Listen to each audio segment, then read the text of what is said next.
Huwag ka muna mag-apply trabaho bagkus gawin mo to. Last year, kakagraduate ko lang ng college. Pansin ko lang, ang common na ginagawa ng mga fresh graduate ay mag-apply ng trabaho. Kasi nakakahiya naman sa mga nagpaaral sa parents natin na nagpaaral sa atin. Nakakahiya. Yun talaga yung move na gagawin mo, mag-apply ng trabaho. Hindi ko yung ginawa. Hindi ako nag-apply trabaho. Kasi nakita ko yung mga batchmate ko na halos inaabot sila ng ng 6 months or 1 year bago sila nagkaroon ng trabaho, bago sila nakalapag sa trabaho na gusto nila. So dahil doon nakalkula ko na halos aabutin ako ng 6 months to 1 year, ginawa ko, nag-content ako ng 6 months.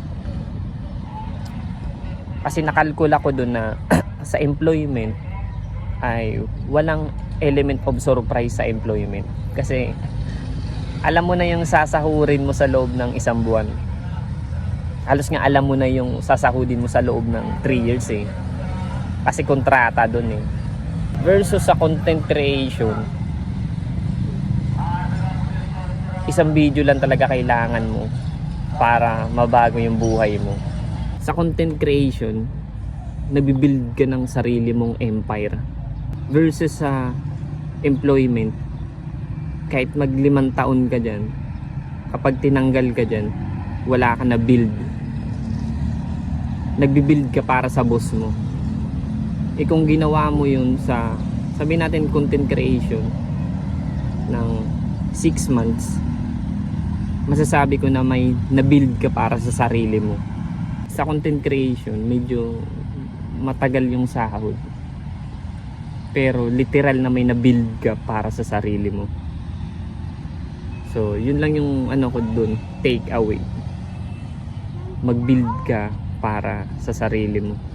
Kung nakakaya mo ngang i-build yung business ng employer mo, but hindi mo subukan na i-build rin yung sarili mo na business, which is yung pagko-content. Yung pagko-content business din yun eh.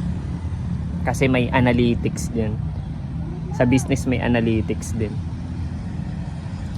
So kung kaya mong gawin yung employmentship, gawin mo rin yung content creation. Same lang din naman yun eh. Mas may benefit ka pa nga kapag nag-content ka.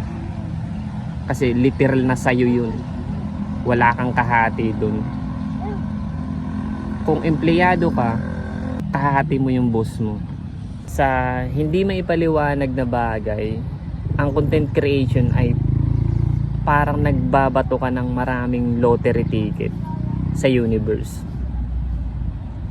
The more na marami kang pinoproduce, mas marami yung binabato mo na lottery ticket sa universe.